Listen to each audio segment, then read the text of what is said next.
So, pretty great to have you all here on the same stage this time. It's another occasion to really thank all of you to really make time and all this for well, a lot of students today that could really take your input on those questions that are, I think we can all agree around this, that are really paramount and that we have to take always more seriously, even though it's getting better, and you're an obvious example of that. And I can start with one question, because even though one thing you have in common is obviously that sustainability is something dear to you, and you tackle it in some different ways, something you have in common is that, well, Sweden is all the birth ground of all your activity, and maybe we can hear a bit from each of you of what is your thought on how Sweden as a country and a nation is a nation that is actually well adapted to bring the solutions that you all embody today, and bring them, well, in Sweden, but obviously much larger than Sweden. The world is definitely at stake. Maybe what do you think, Uniti? How would it have happened somewhere else, for example, than Sweden? What do you think Sweden is really giving to Uniti?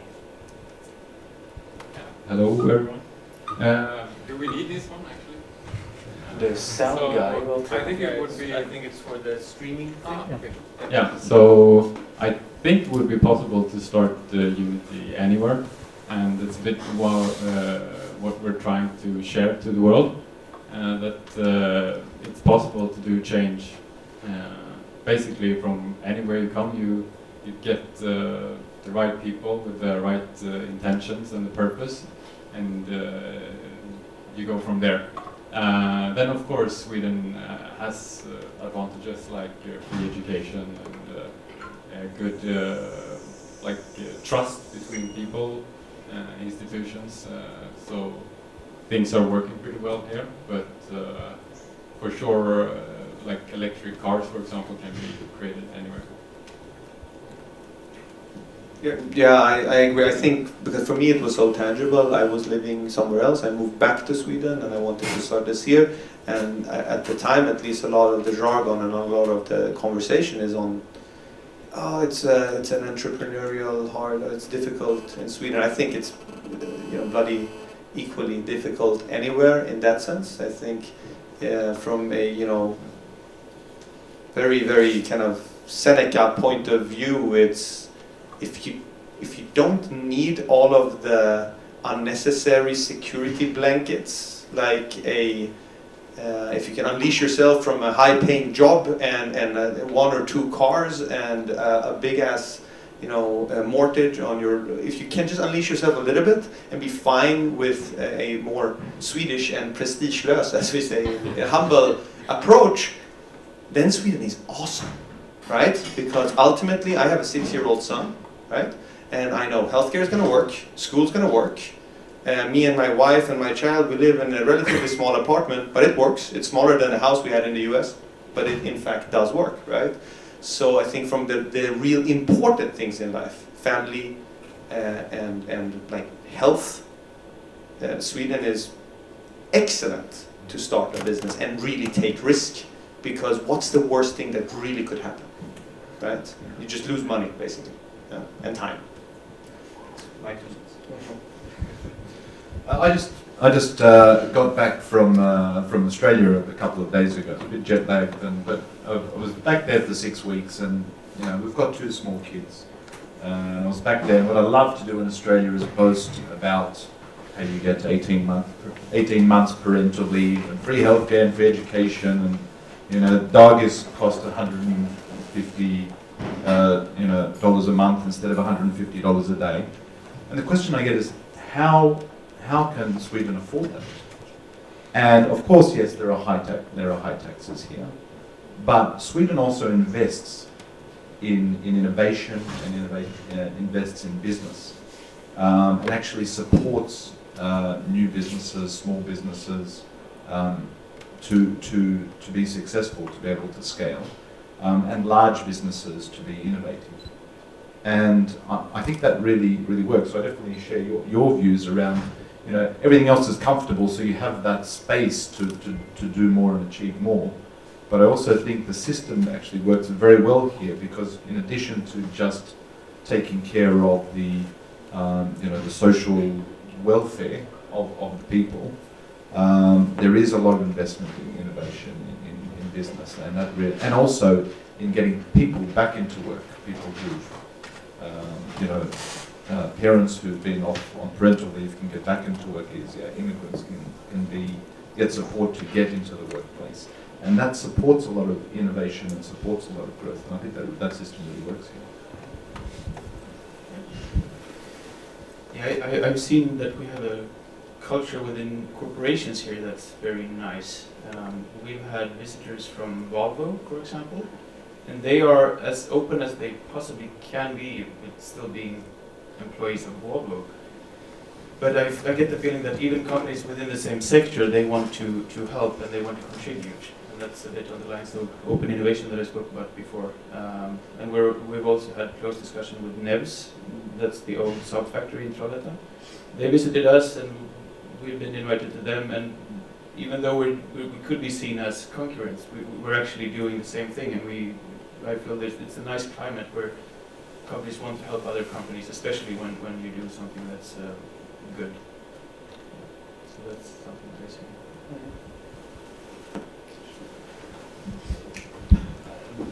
Yeah, I can just subscribe to what everyone else said. Norrsken could never have been founded anywhere else, because it was the founder of Klarna who invested money into this. So it's that simple for us. But the concept itself of Norrsken, do you think is Sweden only, or could be recreated? yeah, we could have been in Berlin or in Tel Aviv or San Francisco. Yeah. Absolutely. Okay. I mean, there are many great things about Sweden and our entrepreneurial society and the safety nets and the inspirational role models that we have from tech founders. And the ecosystem is really starting to build up, but it is elsewhere as well. It was that said, the nagging has a good drive towards improvement, right? Which is, so we should still, not being complacent and happy enough is perfect, right? But we shouldn't forget how awesome we actually have it. Like, if you compare to most other countries, but look at our projects, right? So. Yeah, that's interesting. And I mean, if Sweden is probably a place for this to happen, we're also probably living at an age, technology-wise, that is also allowing so much more. And we've seen it through the presentation of so many different technologies. And for example, I know, for example, Trine is taking advantage so much on the digitalization movement that is happening, and that enables Trine's business as a whole. Like, how do you relate to this? Because this is also something that is evolving light fast. How do you try to keep up with this and always try to make the best out of it? Right, yeah, absolutely, right. Digitalization is what allows us to actually bring value. But there, I think, the cool part, there Norrsken, I think, is pretty much amazing, right? Because you literally take this wrap around and say, now we're gonna create, forget fintech and whatever other tech, we're gonna use tech to make impact. That's very cool, very, very cool, and amazing to see. Very encouraged about that, Sweden and the world, right? Because it's massive. And then outside of that, then I stopped thinking of it is developing light speed, and we're going to focus on bringing the maximum amount of value, and then there's going to be a bunch of other people doing a bunch of other stuff, which is awesome. But right now, in the world of Trine, we can't worry about that. So we just we look at this through this little world, through one little eye of the needle, and we just run as fast as we can. Yeah. That's it. By the way, you didn't take the time in the beginning, but the audience is, of course, welcome to to ask some questions. I'll probably repeat them in the mic for the people online, but feel free to raise your hand for anything. Looking at all those companies, and like I'm going to focus on you too, because when I was looking at your company, I've seen that you're working in partnership with Trine. And can you explain a bit more in detail on how is that partnership actually concrete? Like what do you do? Like in what your company helped Trine, and in what Trine helps you? Well, we see ourselves as an enabler. So our role is to enable others to be successful. One of the ways that we have been supporting Trine, we're lucky enough to have a very good Kenyan on the team, and Trine works a lot with Kenya. So we've had her providing some advice and some connections in Kenya with some partners there, and advice on some of the challenges that Trine have been facing in operating a little bit in Kenya. We do want to do more with Trine, but we both find a situation where we lack time to actually take that forward. But we're still working in that direction. We've had discussions, for example, about having a solar investment forum sometime this year, and we're hoping that we can find a way to realise that. But a lot of this stuff takes time, and we'll keep working together. Yeah, no, I totally agree, right? And I think the best part is the non-complicated, hands down, real, tangible support, right?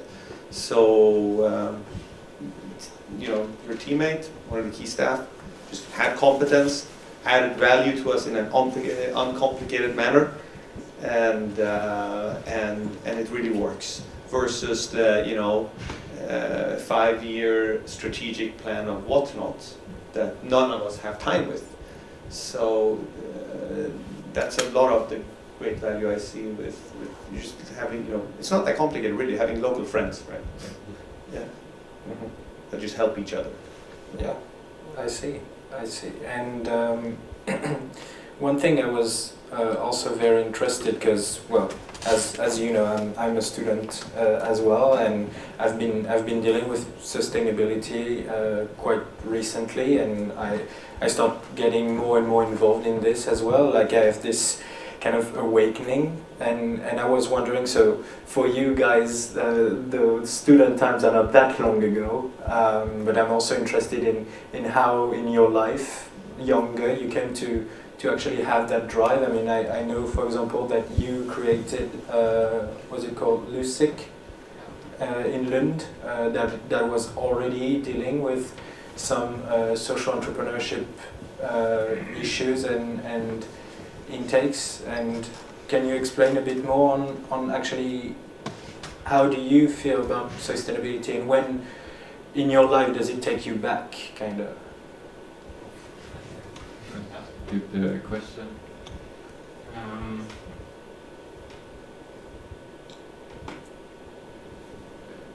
It's hard to know why we do stuff, or how things happen really. But for me, it was mostly after graduating that I thought of doing something for the world. I knew I had similarities to the story we heard before, that things have been good while growing up, so I thought of contributing in some way. And I know there are many people that have had tough stories in their lives, so I thought of creating a space and time to facilitate innovation or sustainability or social good to happen.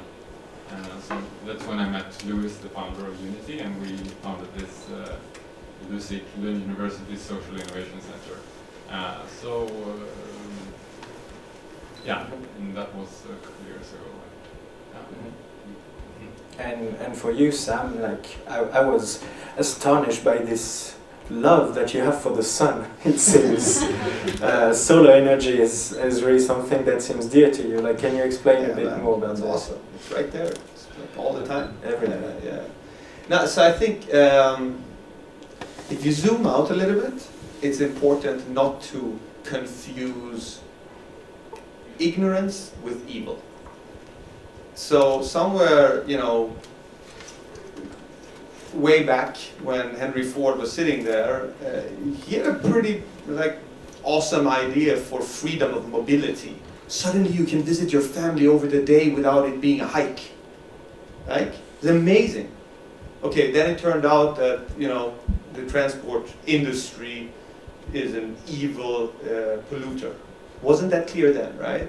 So I think ultimately it's not like now I have this opportunity where I can combine people, planet, profit. That's why we call Trine, by the way. That's the triple, right? Trine means triple, so people, planet, profit, right? So why would anybody work with anything that doesn't have all three? Like that, it's not even about the sun, right? It's just like if you can spend your time and it's very limited, then you will die, right? More or less, we're working on top. But like in general, right, there is a timestamp. Why would you not spend every minute on something that brings the most value, not only financial value, right? So financial as well as impact in all types of ways. And then it doesn't become so strange, right? There is no starting or ending point to that conversation. And did you have this reflection on yourself early on in life, or did that happen sometime later? So the very tangible point was when a investment banker shoved a book in my hand and said, read this. And it was called Impact Investing. It's probably a massively boring book about like how to do accounting for impact investing. I really down to the nitty-gritty. But I fell in love. That was the trigger point that is very clear, right?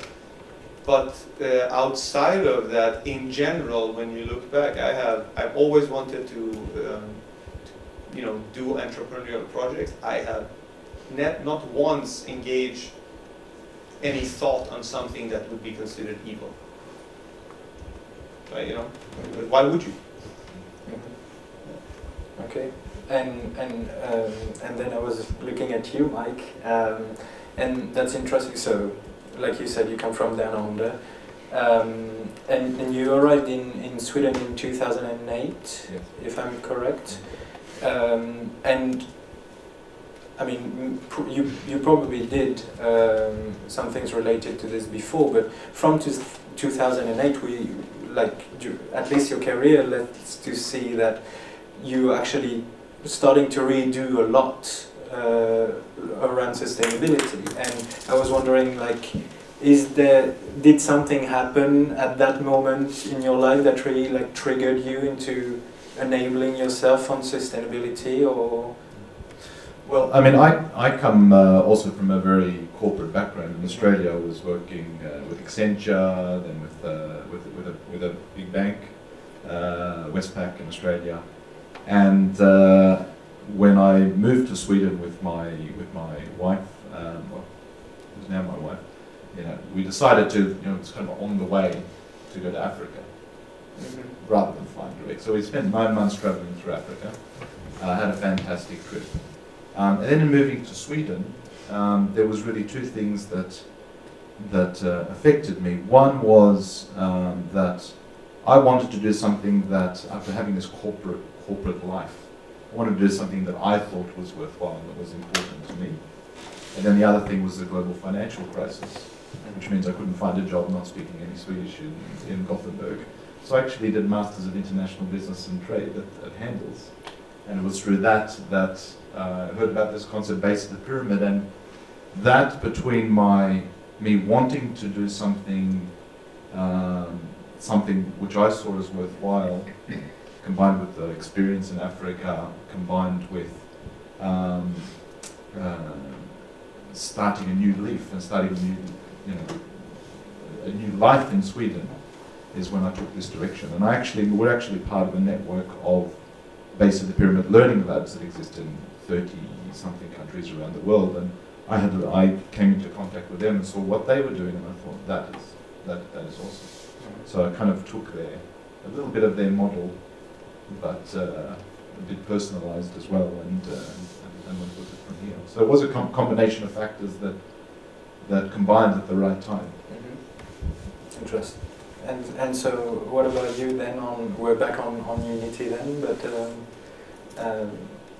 sustainability for you personally, like. Yeah, so when I grew up, both of my parents were working for Greenpeace. So I've always been very conscious about the environment because it's always been a theme in the family. And I wanted to do something for it ever since I was a kid. Another passion I've always had is technology and building stuff by yourself, like inventing stuff. So my grandfather used to take me to like the electronic waste bin, and we usually found like fun stuff to take apart and rebuild into other stuff, and hacking in his workshop. So I chose to be an electrical engineer, and I always wanted to do something with technology that could solve the problems of the world. Because most of the problems here are actually caused by technology, so I believe that's the one thing that could actually make them good again.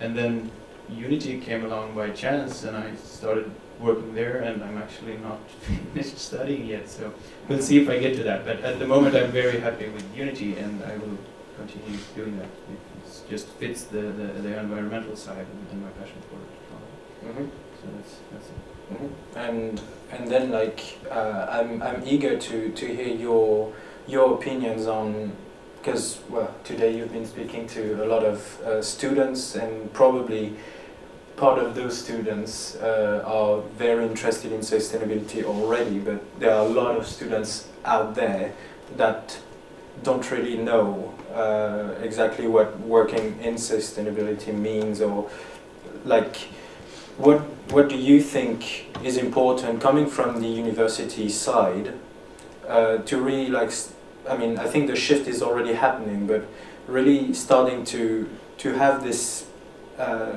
this dominant view on sustainability is not an add-on to add-on business as usual, but an actual part of business today. And from now on, business will not be able to be done without a sustainable point of view. And what do you think university as an institution, what kind of choices should they have to make to actually lead students into having more sustainable reflex when it comes to their own careers and all this, and also of course leading that change within the companies they're going to join after graduating. Do you have any thought on this? Yeah, one thing I found when I've done 3 years, so I have studied some on the university.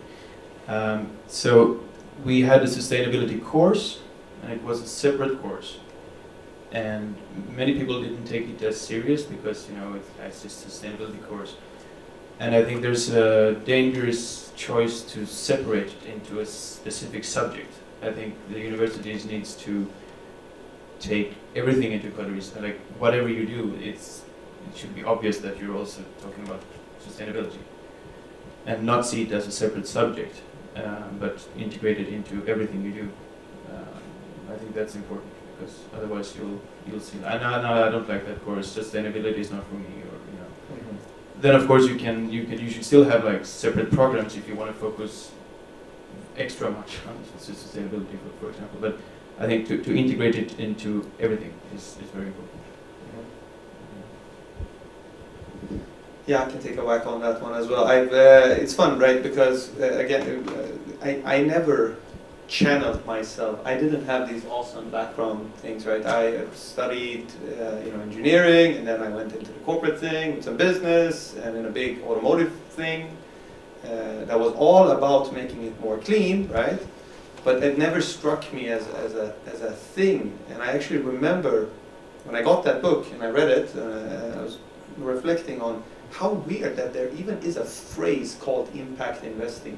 Like, actually, it should be investing, and then it should be evil investing, and then people can choose, right? Do you want to do regular investing, or do you want to do evil investing? And then you can choose, oh, evil probably wouldn't get as much, right? So I think, so then the question becomes, how do you make it the same with the university? How do you make it a default mode without branding it and categorizing it? Because that's the thing we want, right? We want it to be default for all students in all curriculums, that, you know, profit with purpose, or like there's a lingo list of stuff around this space, right? But including inclusive businesses and bottom of the pyramid, all of that stuff, right? But by categorizing, you also start deliberately excluding a lot of normal people who just want to help the world, right? They don't want to go to the sustainability class. They just want to read hardcore business economics so they can get into whatever, JP Morgan, but they want to know that it's also including sustainability, right? So I was pitching a brand over lunch today, and we'll see. I want to see 80% of all the curriculums in the best universities in Sweden have a little awesome, you know, clear brand that this course also includes sustainability angles. And when 80% has that, then the problem is solved, right? Because you're doing mathematical statistics in any case, right? But it's going to take a while. Yeah. Little brand. Mental thing. Nudging. Yeah.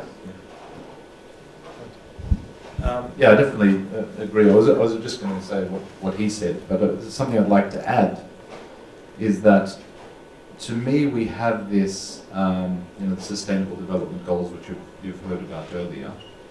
And while the idea of sustainability is now coming into the university, I find that the Sustainable Development Goals, even though there are some weaknesses, you know, in those goals, as there is with everything, should be the all-encompassing goals for the planet. And they should come up. I'm surprised by the amount of people I go, have you heard of the Sustainability Development Goals? People don't, no, never heard of them. And, you know, they should be promoted a lot more, but we've got to stop thinking about GDP as being the goals of the planet and start thinking about those goals as goals, which incorporate economic outcomes as well. And I think it would be great for the universities to start refocusing their students towards those global goals and use those as a tool for addressing sustainability, but economic sustainability is part of that, because it's all wrapped up together. And I think they can really be used as a tool and promoted a lot better within the universities. Yeah, exactly. I mean, that joins very well what Sam was saying. Like, it's about doing it as a default. It's not sustainable business or sustainable economy. It's economy. That's how it is, period. And yeah, I mean, universities being the birthplace to generations of workers is both the most important place for this to happen, but also the most crucial place where, if it doesn't happen, the change will always lag behind. And that's where, like, the role of universities, to me, is so interesting and so crucial into actually endorsing that shift. Totally, and I'd love to add a comment to that and differentiate that. I think that's on the grassroots educational level, simple things, the brand, the nudging, and then on the higher or deeper scientific area, I do think that we actually need nationalekonomerna. What is that called in English? National economics. Okay, them team needs to step up the game and find a true alternative to GDP only. That's one of the core issues, that there is no good mechanism to rule the world. Yeah. There is no alternative currently, right? So the fallback mode is GDP growth. And every time there's going to be a little crunch or a crisis, then GDP growth will become the one metric, right? And since it includes only one thing, then when the going gets tough, that one wins. And I think that's on the academia level, a real solution that includes, a triple impact thinking, something quantifiable. Right? But I mean, I think also, so that we learn from the mistakes we already did. I think that shift, of course the university as an institution has to be instrumental in this, but I think businesses like yours, or organizations as such, have a lot to bring also to the debate, into co-creating this with the university, into trying to change the university as this tool that benefits both society but businesses and organizations and non-profits and all. University can be the start of everything, but it doesn't mean that the university institution is alone on driving that shift. And I think that could be also a good opportunity to open some doors for more cooperations between businesses and university, academia in general. Absolutely.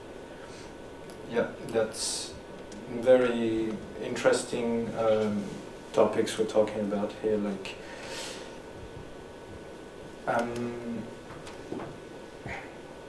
is the audience having any questions at all? No. So I was wondering. So for you guys, it's still quite fresh, but for you too, you have been spending enough time in that environment, and do you see any changes, on how I mean, obviously there are changes on how sustainability is taken into account and dealt with within businesses, and can you elaborate a bit more on how was it when you were young? And I don't mean to make the dinosaurs out of you. Just being honest, dude.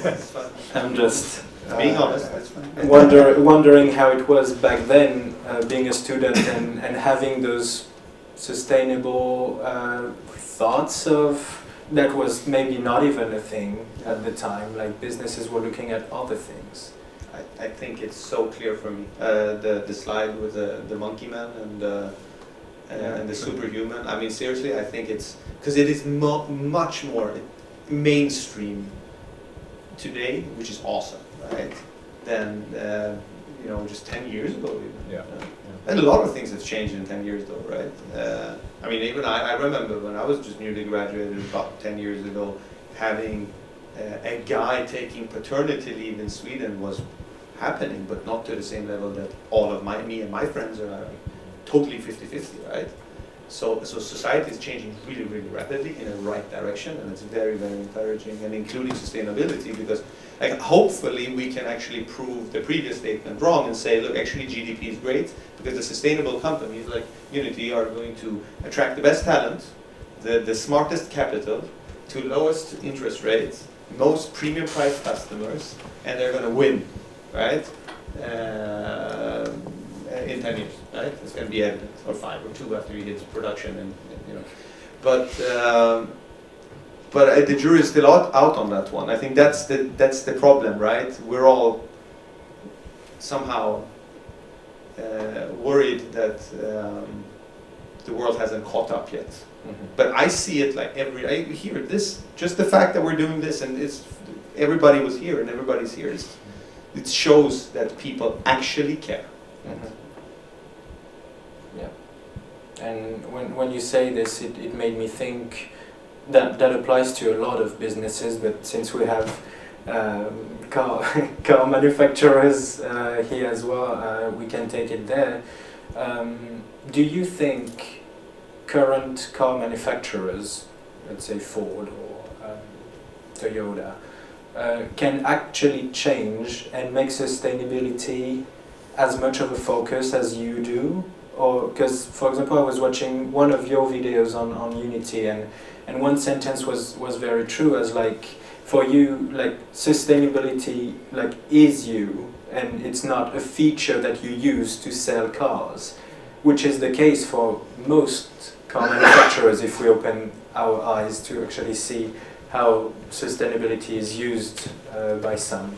Do you think there is still a real hope of, for example, companies like Ford or Toyota or other big car manufacturers to really shift to a point where they will become genuinely sustainability focused, or you think it's kind of a point of no return for them, and you're the next and other people as well, like Tesla, for example, that are looking at those issues? I think they won't be the first to do it. I think other companies, I mean, Tesla was the first to make like electric cars cool. And now there's us and others that does the same thing. And I think when we get big enough together, the big companies will have to change. But I don't think the change will come from them, because then it would already be here. Because it's not a matter of technology, it's a matter of just doing it at the moment. It's nothing that couldn't be done in theory. And it is happening now. Some of them might be too slow, but I think some of them will succeed, and we're already seeing some of the big companies selling some electric cars, and they have like hybrids and so forth. So I definitely think that some of them will turn to electric cars, some maybe won't survive, and we'll have lots of new ones as well. A mix of them three, I think. Do you think, even if we were to ask this question, do you think some actors out there, and here like car manufacturers, but also maybe in your own examples, do you think there are still actors that are trying to somewhat stop or to slow down that transition because it's not going their way? Yes, you think so? Absolutely. Absolutely. There's a lot of them too, right? Because they're so incentivized. The milking, I mean, there's literally a whole business people, Porter, right? Milk strategy. They're just gonna, that's the incentive. Milk it as far as you can, right? But we have to differentiate between brands and companies. I think that the ones that will survive are the ones that will evolve. Still be the same brand, but they'll just be just new sustainable companies with a bunch of new sustainable people in it. And the ones that don't evolve, they're gonna die. But we're not gonna be able to see the difference, right? It's still gonna be maybe Ford or whatever brand, but there's going to be a new company in all of its essence and core, still focusing on mobility though, right?